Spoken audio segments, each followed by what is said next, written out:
الحمد لله الحمد لله نحمده ونستعينه ونستغفره ونؤمن به ونتوكل عليه ونعوذ بالله من شرور أنفسنا من سيئات أعمالنا من يهده الله فلا مضل له ومن يضلل فلا هادي له ونشهد أن لا إله إلا الله وحده لا شريك له ونشهد أن محمدا عبده ورسوله صلوات ربه وسلامه عليه وعلى آله وأصحابه ومن دعا بدعوته إلى يوم الدين. Amma ba'd. Beloved brothers and sisters in Islam, Assalamu alaikum wa rahmatullahi ta'ala wa barakatuh. Today, inshallah, we will look at one of the tabi'een. Tabi'een meaning, the word tabi'een means to follow, the followers. Tabi'een means the followers of the Sahaba alayhim as-salatu was-salam. Tabi'een are those people who did not see the Nabi sallallahu alaihi wasallam but met many of the Sahaba in Medina. So today, inshallah, we'll focus on one particular personality of the Tabi'een, and we will put the whole story in context. So we know that if those of us who read history and have studied the history of Islam know that the Tabi'een were actually the men of Islam who took the Islamic civilization to the rest of the world. They were the people who expanded the Muslim empire to the shores of the Atlantic and, of course, as you know, till China. They gave the rules and regulations of the Quran and the Sunnah of the Nabi Sallallahu Alaihi Wasallam universal application, because they were the people who moved out of Medina and they went to settle in other countries. So they took with them the fundamentals of the Quran, the fundamentals and wisdom of the Sunnah, and they took that with him and they made it applicable and practicable in the other societies in which they went to live. This Tabi'i was a young man, because when you think about Tabi'een and we think about Sahaba, we always think about old men, people like Abu Bakr, people like Umar. But today we're going to speak about some of the young soldiers of Islam, some of the young exponents of Islam, the young wise men, as I call them, of Islam. And this Tabi'i, he was one of the 7 jurists of Medina. Medina in the time of the Tabi'een had 7 very famous jurists. And the Tabi'i that we're going to speak about today is one of those jurists. The others are Sa'id ibn al-Musayyib, Urwa ibn Zubair, Saalim ibn Abdullah, Al-Qasim ibn Muhammad ibn Abi Bakr, Abu Salama ibn Abdurrahman ibn Auf, Sulaiman ibn Yasir, Kharija ibn Zayd ibn Thabit.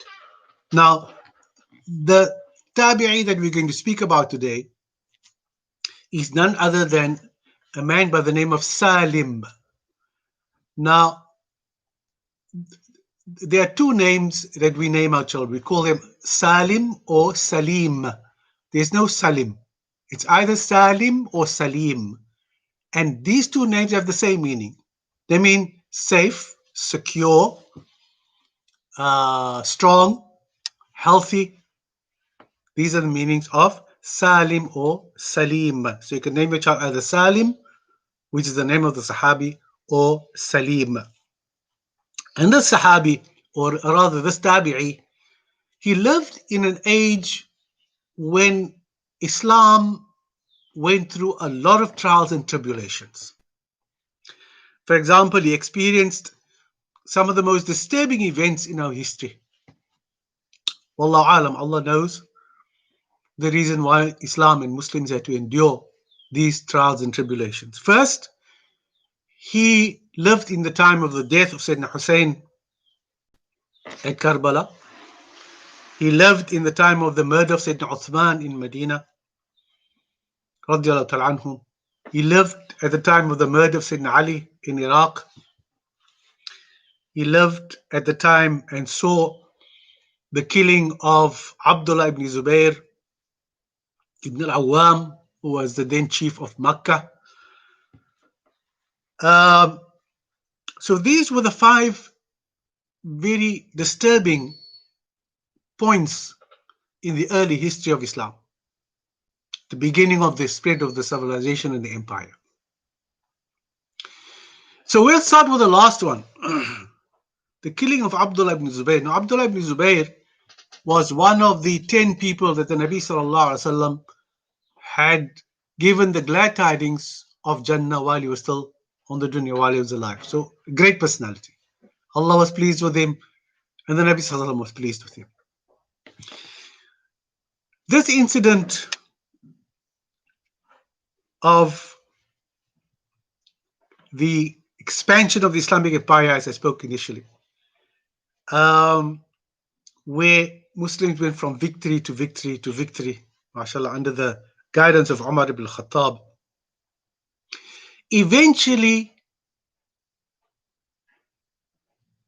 landed the prize booty in the conquest of the Muslims at the time, and that was the conquest of Persia. The conquest of Persia took place in the time of Umar ibn Khattab, and the capital city of Persia at the time was called Al-Madain, or the cities, because the capital city of Persia, in fact, consisted of 7 cities. Subhanallah. So it was a massive civilization compared. It was the other half, or rather the opposite of the Roman Empire. Like today we have America and Russia and China. So I suppose Persia would have been the equivalent of China today. And the king of Persia at the time when the Muslims attacked, his name was Yastargad, or Yastagard. And he finally saw that he was losing the battle, and in fact lost the battle. And when he lost the battle, the Muslims, of course, being the victorious army, and at that time when the victorious army took their spoils, they took their booty, they took whatever was valuable. So they went back with them to Medina.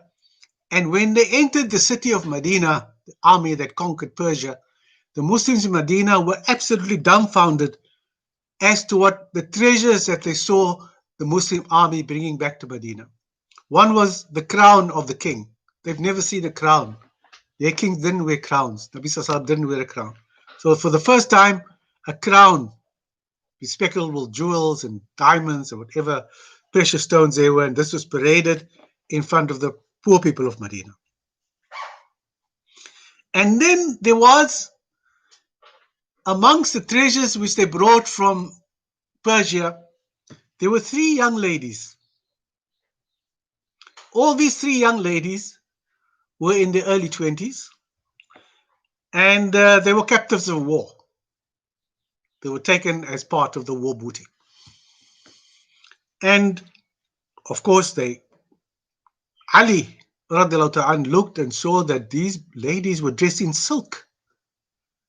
And he thought to himself, these must be very, ladies who are very high situated in the hierarchy of families in Persia. And he also saw that they were extremely beautiful, mashallah.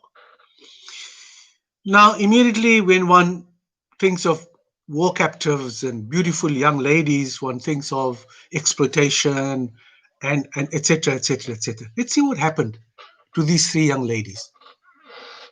So Ali karramallahu wajhah, Ali radiallahu ta'ala, asked the leader of the expedition, he said, who are these 3 ladies? And he was told that these 3 are the daughters of the king of Persia, Yasdargard. This was his 3 daughters. In other words, they were 3 princesses, 3 Persian princesses. So obviously all the young men of Medina, mashallah, they must have been interested in these 3 ladies. When Ali radiallahu ta'ala saw this, he at the time, this was in the time of Umar ibn Khattab. Ali was then he was the chief justice of Umar ibn Khattab. Umar ibn Khattab appointed him in charge of the treasury, and also he was the chief justice. He settled all the cases, court cases. Ali immediately went to the Baytul Mal and he took money from the Baytul Mal and he released these 3 ladies from their captive that they were captured and they were not slaves actually. So he bought them and he set them free. He set them free. So now one would think, well, maybe Ali will take one of them and Umar will take. No, no, no, no, no.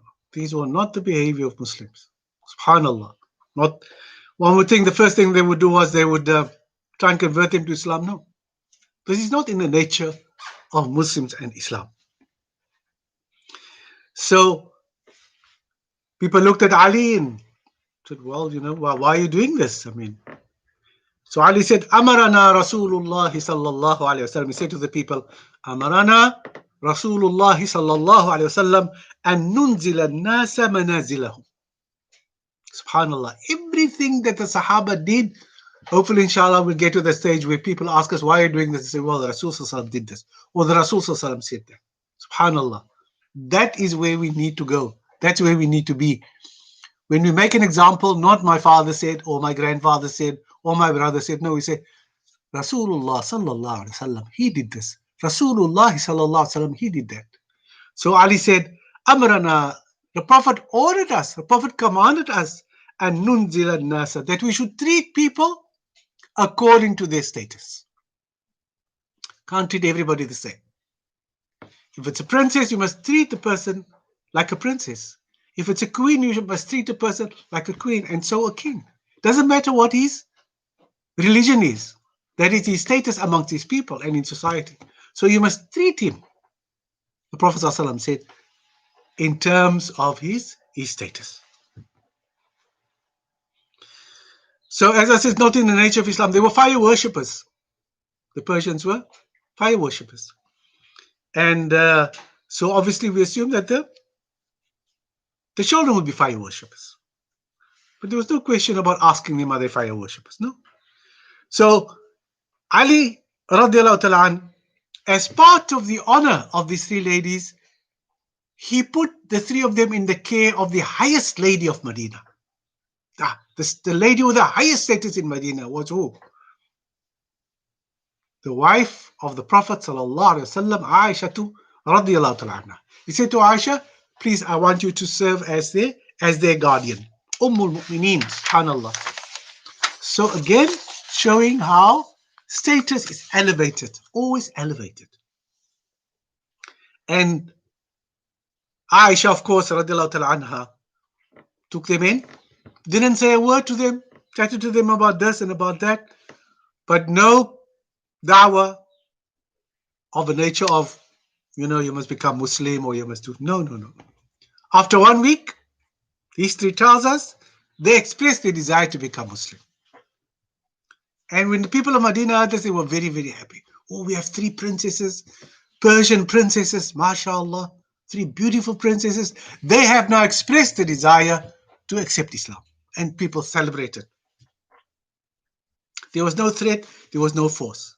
This was done out of their own. Now what's going to happen to them now? Who's going to propose to them? Because this is the next step. What do you think happened? Something that I have not come across in any history book by any other nation, whether they were Roman, whether they were Persian, whether they were British, whether they were... No. Ali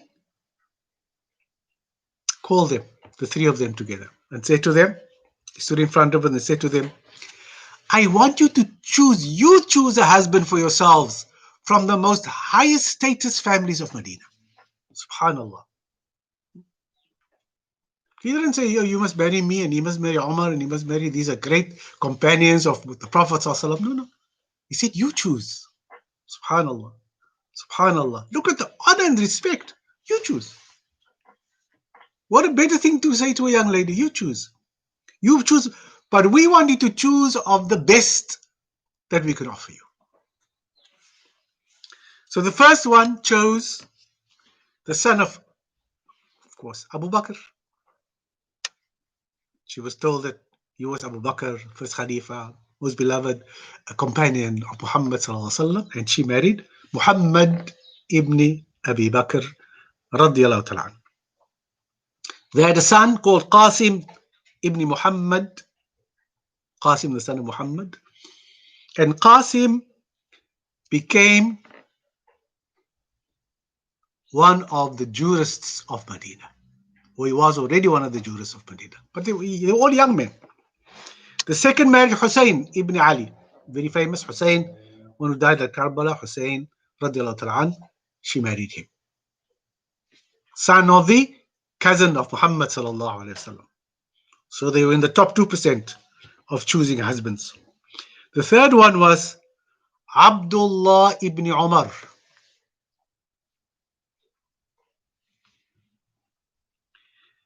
Abdullah ibn Umar is a very famous Sahabi. Very famous. He was also one of in the time of the Nabi sallallahu alaihi wasallam, he was considered to be an alim. And many of the Sahaba used to, after the death of the Nabi sallallahu alaihi wasallam, used to go to him for fatwa and for judgments and so forth and so on. So Abdullah ibn Umar, Abdullah the son of Umar ibn al-Khattab radiallahu ta'ala anh, he married the third princess. So all three, one was married to the son of Umar, one was married to the son of Ali, and one was married to the son of Abu Bakr. The highest ranking people in Medina. This story deals with the son of Abdullah from his Persian princess that he married. His name was Saalim, as I said to you before, Ibn Abdullah, Ibn Umar, Ibn al-Khattab, radiallahu ta'ala anhum wa ardahum. And Saalim was a wise young man. We'll hear today of the wisdom of Saalim. And Saalim, radiallahu ta'ala anh, he settled in Medina, and he was also one of the 7 jurists, 7 alims of Medina.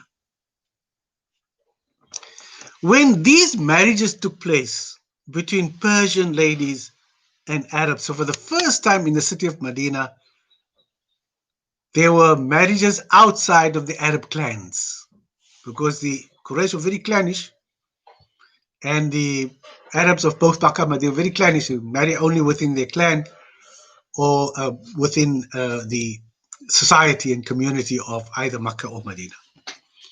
So these 3 marriages broke the back of nationalism, of Arab nationalism. They realized then that we could marry whoever we want to marry. And we see then that took root so deep that Muslims married into every nation in the world. So Abdullah ibn Umar, who married the princess, he knew that why did he call his son Saalim? Uncommon name for us to hear, isn't it? When it comes to the Sahaba alayhi salatu salam. He called his son Saalim because he knew that his father, who was his father Umar ibn Khattab, had a friend by the name of Saalim. But Saalim was the Mawla of Abu Hudayfa. Saalim was not a free man, he was a slave. He was a slave of Abu Hudayfa radiallahu ta'ala. But Umar loved him so much, the slave of another person, wasn't his slave. He loved him so much that he said, when he was dying, he said, لو كان سالم حيا. He said, if Saalim had to be alive, Saalim had passed away already, Umar was still alive, وَلَوَلَّيْتُ الْخِلَافَ مِنْ بَعْدِي. Umar said, Wallahi, if Saalim had to be alive, I would have appointed him Khalifa after me. I would have designated him as my successor. So much he loved Saalim. And his son, Abdullah, knew the love between his father and this man. And what does it tell us? It tells us that the Sahaba and their children and that society knew that you must honor your parents in any way you can, particularly the friends which they had. Honor the friends of your parents. And here he honored the friend of his father by naming his child Saalim. Subhanallah. Remember, this is part of the Sunnah of Muhammad sallallahu alayhi wasallam. Honor the friends of your fathers and your mothers. Saalim was not born in the time of Umar ibn al-Khattab. He was born 2 years after the death of his grandfather Umar ibn al-Khattab. We know Umar had 6 children. Umar ibn Khattab had 6 children. And Abdullah, that we're speaking about now, was his most beloved child. Abdullah ibn Umar was the most beloved child of Umar ibn Khattab because both of them, mashallah, loved the Nabi Sallallahu in competition.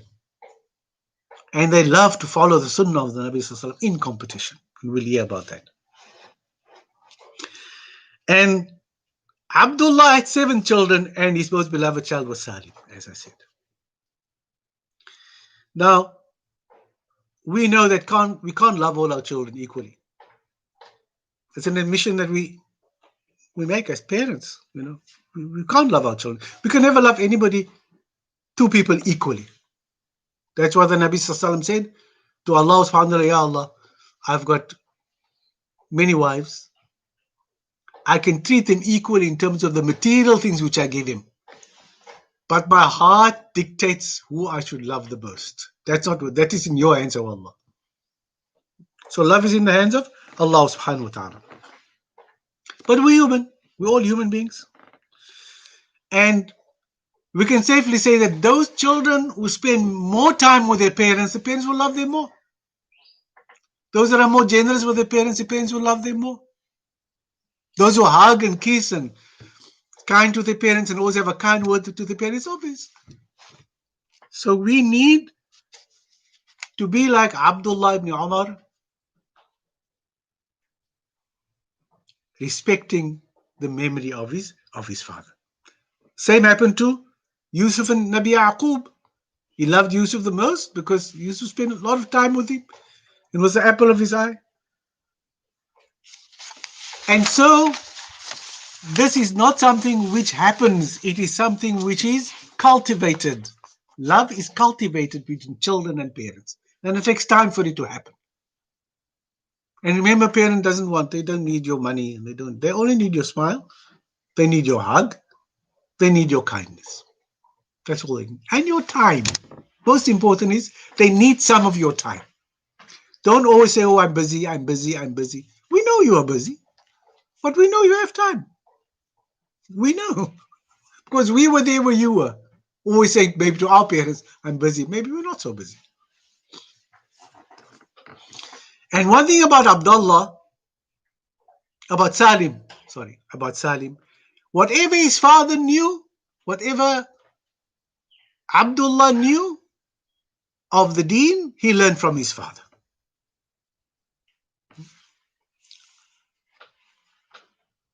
And so young men and young women, children, must always learn first from their parents. Why must they learn from their parents first? Because the parents gives for free and the parents give with love. When a parent teaches something, he gives it with love. He looks into the eyes of his child and he says, my child, you carry this to your children. That's what he says in his heart. He doesn't say it openly. He says, I'm telling you this and I'm giving you this so that you may carry it to your children.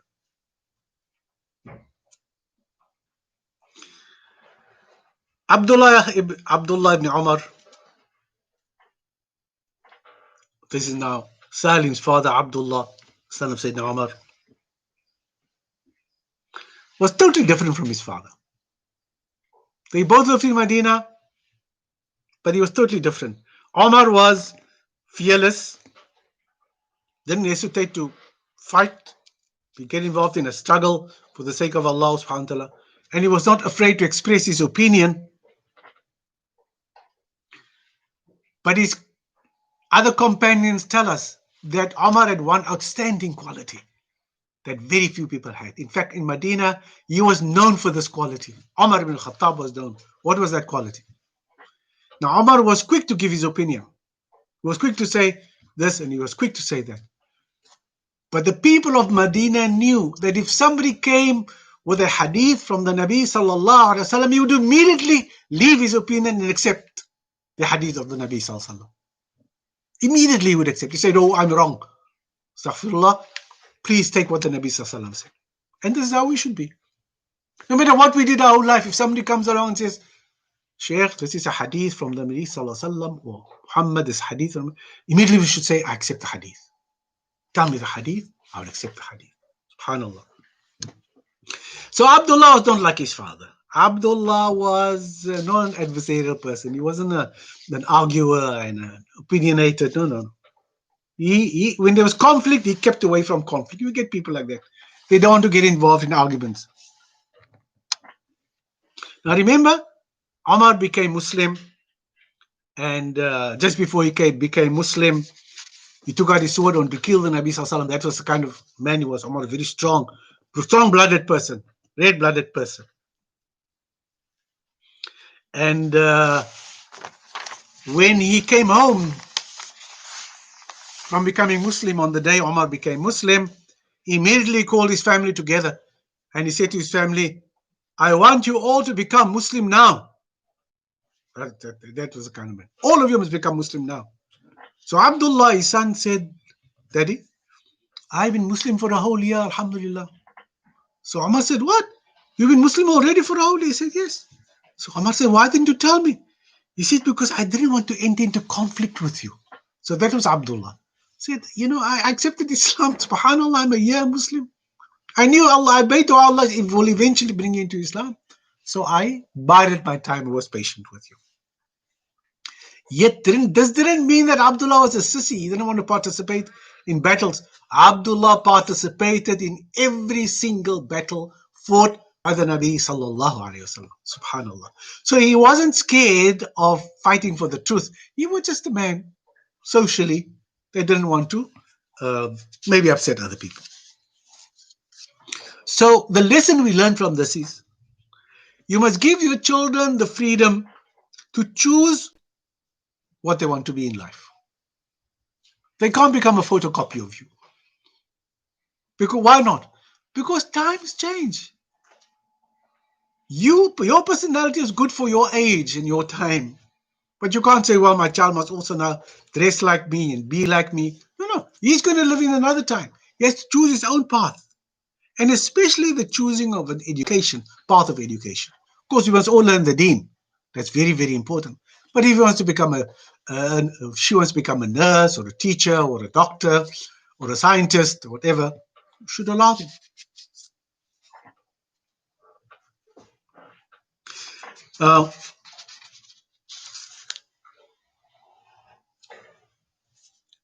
Salim, on the other hand, was different from his father. He was different from Abdullah. Salim, let's see what was the quality of Salim? What kind of a person he was? How different was he how different could he have been from Abdullah? His father was a Sahabi, and from his grandfather was Umar ibn Khattab. Subhanallah. Wouldn't we want to have been like them? No, it wasn't like that at the time. If you look at the Sahaba of the Nabi Sallallahu Alaihi Wasallam, they all sat in the madrasa of the Nabi Sallallahu Alaihi Wasallam. They all studied in the University of Muhammad Sallallahu Alaihi Wasallam. But they're all different. Nabi didn't create miniatures of himself. Nobody's called a miniature Muhammad. They were allowed to develop their own personalities. Today, sometimes you say, oh, he learned by that person. He's just like that person. He wears like that person. He looks like that person. Sometimes he even married a person's daughter. Subhanallah.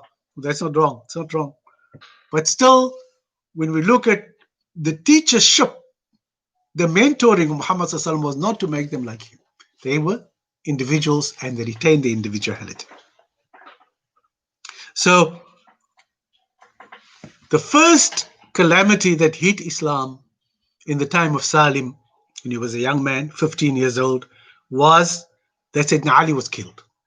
Sayyidina Ali was stabbed in the mihrab and he died in Iraq. So as I said, Abdullah wasn't an aggressive man. So what happened now? Ali was killed. People were now concerned as to who's going to become the next Khalifa.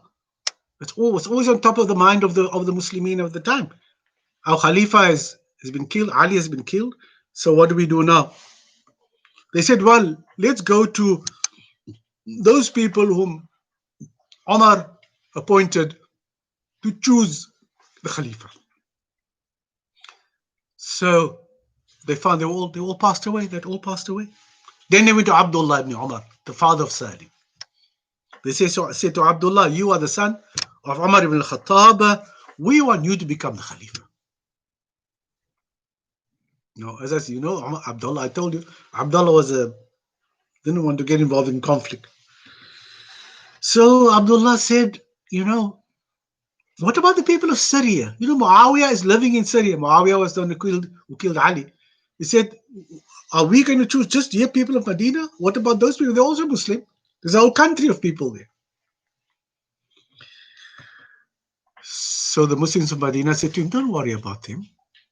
We pledge that we will protect you against Muawiyah and the people of Syria. He said, no, that's not our I mean, they should have a hand in the choosing of a Khalifa. We want to be free and honest. So they said, don't worry, if they want to fight, we will fight. So Abdullah said, no. Even if you tell me I should be only Khalifa for one day, I will not accept this position if there's a possibility that I may kill another Muslim. So what was his excuse? You people are talking about war against Muslims. I'm not going to, even if you give me the Khilafah, I am not going to kill another Muslim. So what do you think they said to him? They said to him, so you think you're better than Ali? Ali fought against Muawiyah, and you think now that your decision now is better than Ali's decision? SubhanAllah. You know who Ali was? Cousin of the Nabi, Ali sallallahu alayhi wasallam, and his history. So Abdullah kept quiet. He didn't know what to say. I mean, he would never say, yes, I'm better than Ali. Because Ali took the position. Ali fought against Muawiyah. There was a big fight. Lots of Muslims got killed. And now they're telling him, you think you're better than Ali? So Abdullah didn't know what to say. So Saalim, his 15-year-old son, he got up and he said, Kullu yalzamu ijtihadu. Kullu yalzamu ijtihadu. Three words. 15-year-old boy. He said to the gathering, every person is responsible for his own decision. If he's seeking the truth, he's responsible for every person. A decision a person makes is only for himself. Doesn't affect other people. So Ali's decision was Ali's decision. That was his decision. And his decision, everybody respected. My father's decision is he does not want to become the Khalifa, and he doesn't want to be involved in a war with other Muslims. That is my father's decision.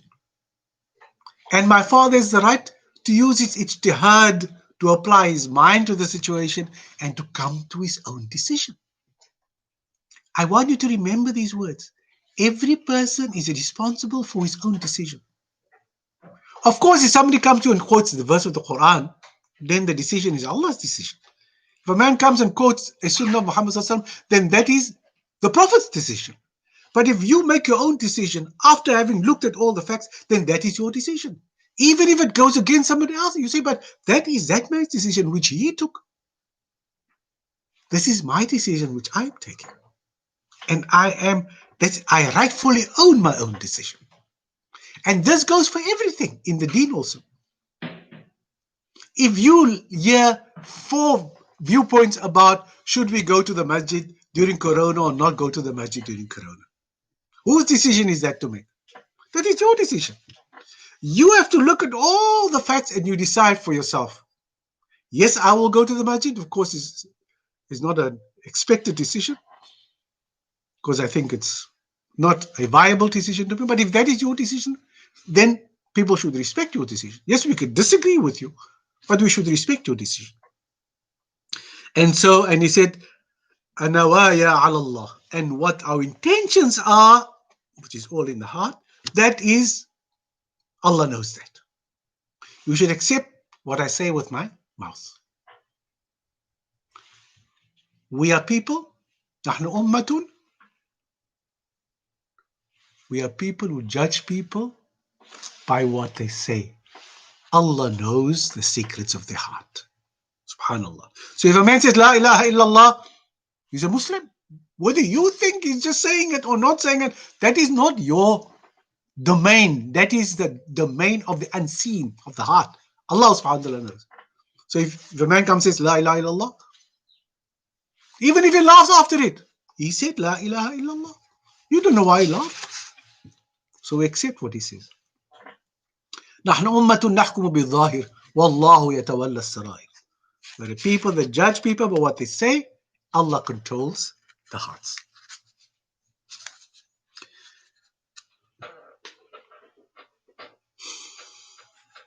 Now, the next one is a situation which is even more precarious than the first one. Much more precarious.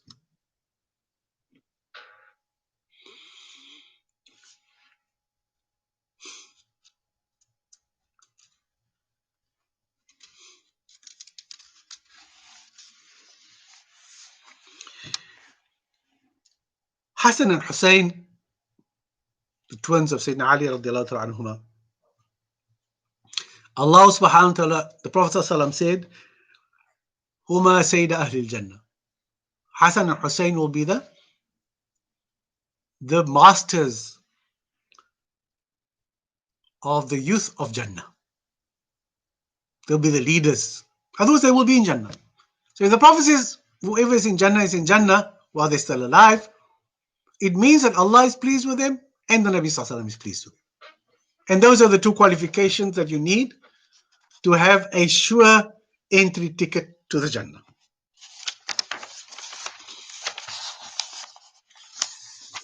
We know that when Hassan was offered to become Khalifa and Muawiyah also wanted to be Khalifa, Hassan said, I stand back, let Muawiyah be the Khalifa. And everybody accepted it. Explain. Everybody accepted it. Why?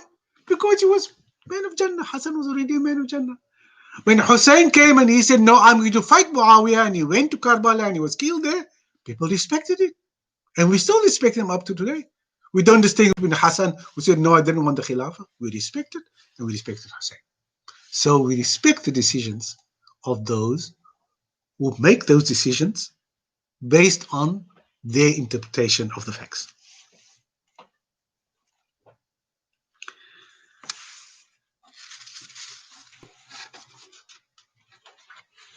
There was, Saalim was, and this is one of the qualities of good people. They're very generous people. Saalim was a very generous man. They say he used to sit, whenever he used to come out into the street, people used to throng around him. And one day he had 20,000 dinar, which is 20,000 silver coins. And he was sitting on the side of the road and giving out the 20,000 until there was no more left, no more coins left. And after he had given away the last coin, a poor beggar came to him and put his hand out. And what did he do? Did he say to the beggar, oh, sorry, man, you're late, I've given out all my money? No.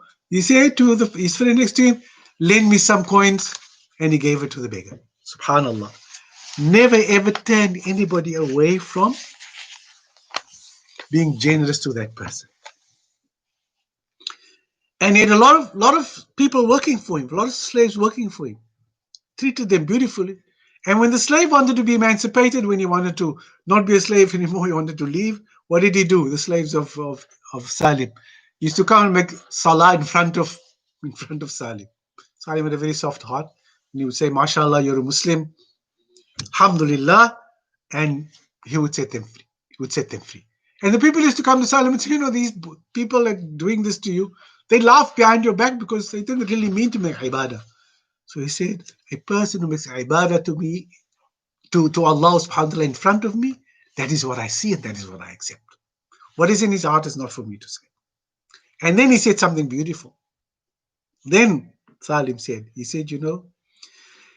if Sayyidina Ali radiallahu ta'ala didn't set my mother free, the Persian princess was his mother, if he didn't set her free, I would have been begging today. Subhanallah. So you see how they built and shaped their lives upon that of the great Sahaba that they knew. So we should always try and be good to Muslims, and we are now, and we should always be kind and compassionate. Allah is kind and compassionate. Bismillah ar-Rahman ar-Rahim. Kind and compassionate. That are the two first qualities of Allah, that is kind and is compassionate. So we live in times now when we are required more so to be kind and compassionate. Very kind and very compassionate. So be grateful when somebody comes and knocks on your door and asks for some food. Be grateful. Be happy because Allah sends the people to your door. I mean, you've heard the story so many times. You know, we live in this avenue and we live in this street. But everybody comes to knock on my door. They don't go knock on, I never see them knock on the neighbor's door. They always come here. Why? Because you're the generous person. That's why they come to your door. And that's why Allah sends them to your door. So Saalim was a very generous man. But Saalim was also one of those kind of persons who didn't enter into controversies. Very wise young man, subhanAllah. If we had this wisdom, we only get this wisdom when we're like over 70. And Saalim already had his wisdom at 15 because of the people that he grew up with. So an example of his deep wisdom was that Sulaiman ibn Malik, who was then the Khalifa, Umayyah Khalifa, that is the Khalifa who sat in Damascus. He came to visit Medina. Of course, when the Khalifa comes to visit, I mean, he's the king of the Muslims. He entered the masjid in Medina and he asked, where is Saalim? Saalim was the grandson of the great man, Umar ibn Khattab. He wanted to meet him. So they pointed out Saalim was sitting in the masjid and he went to sit next to Saalim. And he was so humble sitting next to Saalim because he knew the status of this man, the grandson of Umar ibn Khattab, subhanAllah. So it's an honor for him to sit next to, just to sit next to Saalim. So this is the honor they showed to people of status. So the Khalifa didn't know what to say to Saalim. He said to Saalim, Alaka haja. He said, anything I can do for you, you know. Anything I can do for you, Saalim. Saalim was quiet for a while and then he looked at the Khalifa and he said, Inni astahi an akuna fi baytihi wa as'al ghayra. Subhanallah. He said to the Khalifa, I am shy. I hear what the question you're asking me. You want to know whether I need anything. I am shy to be in his house. Whose house? The house of Allah. And to ask somebody else. Look what he said. He says, I'm so shy. Even if I need it from you, I'm so shy to ask you in the house of who? Of Allah subhanahu wa ta'ala. How can I be in the house of Allah and ask somebody else? Subhanallah. Look at the wisdom. He probably didn't, he was a rich man by himself, so he didn't need anything, but he didn't want to say no. The king would have, the Khalifa would have felt, you wouldn't have felt good.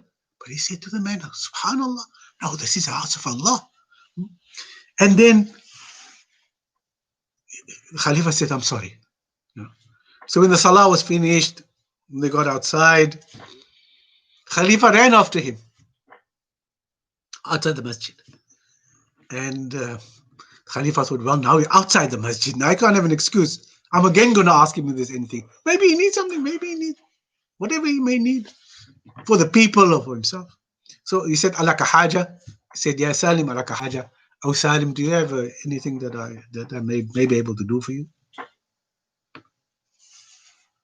Well, he said to him, the Khalifa said to him, we're outside the masjid now. So we're not in the house of Allah, so you don't have to be shy now to ask me.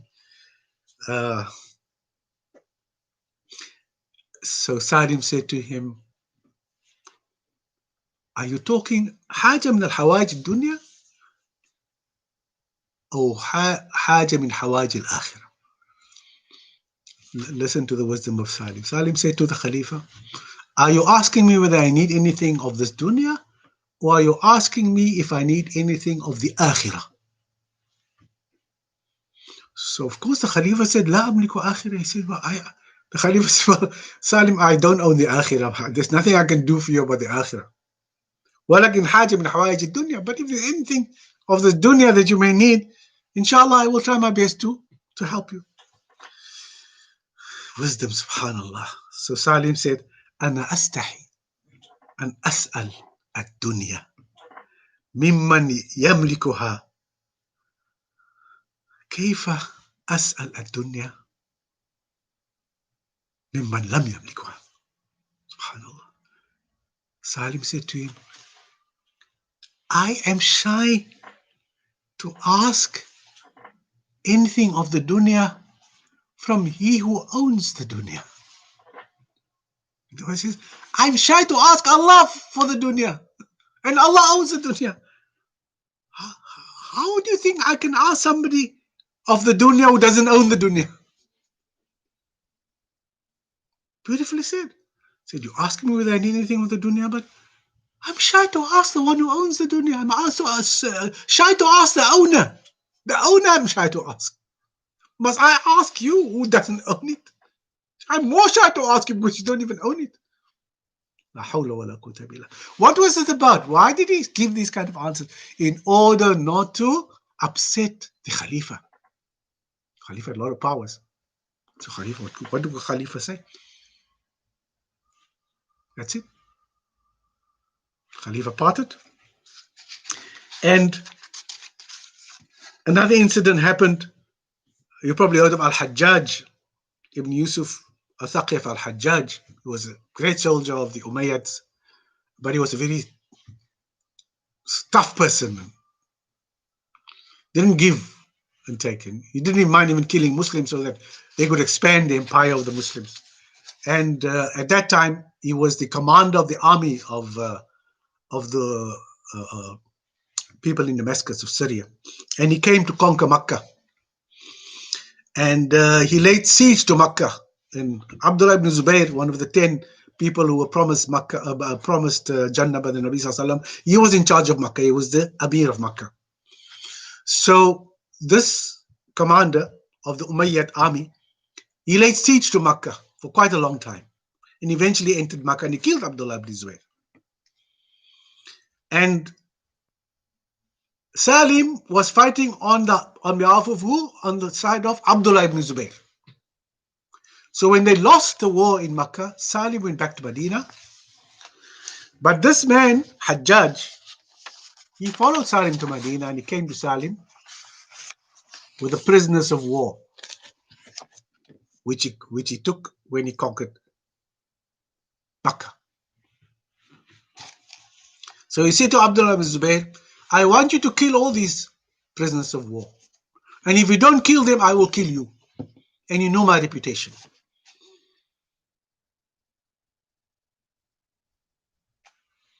What is he going to do? This man intent. He laid siege of the Kaaba for so many days. He killed Abdullah ibn Zubayr ibn al-Awwam, one of the people promised Jannah. He's not going to think twice of killing Salim. Wisdom, subhanallah. So Salim turned his attention to the prisoners of war, and they were all looking at him and thinking, what is he going to do? He's going to kill all of us, subhanallah. Salim looked at them and said to them, Assalamu alaikum. He greeted them and they greeted him. And he said, Muslimuna antum?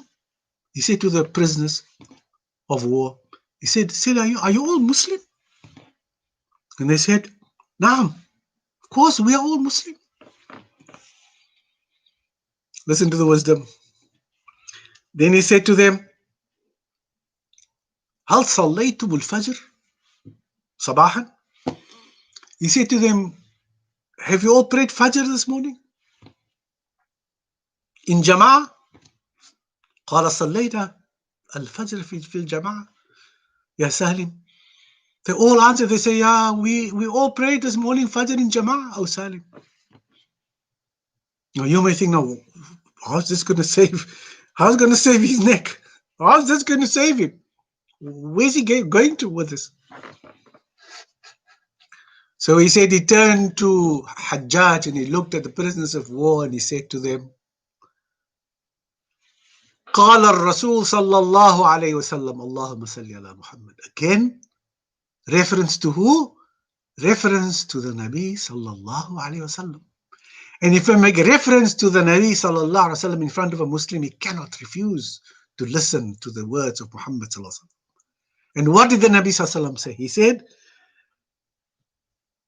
أن من صلى الفجر في جماعة فهو في ذمة الله. He said, قال رسول الله صلى الله عليه وسلم. The Prophet صلى الله عليه وسلم said, the person who prays Fajr in Jama'ah, he is under the protection of Allah subhanahu wa ta'ala.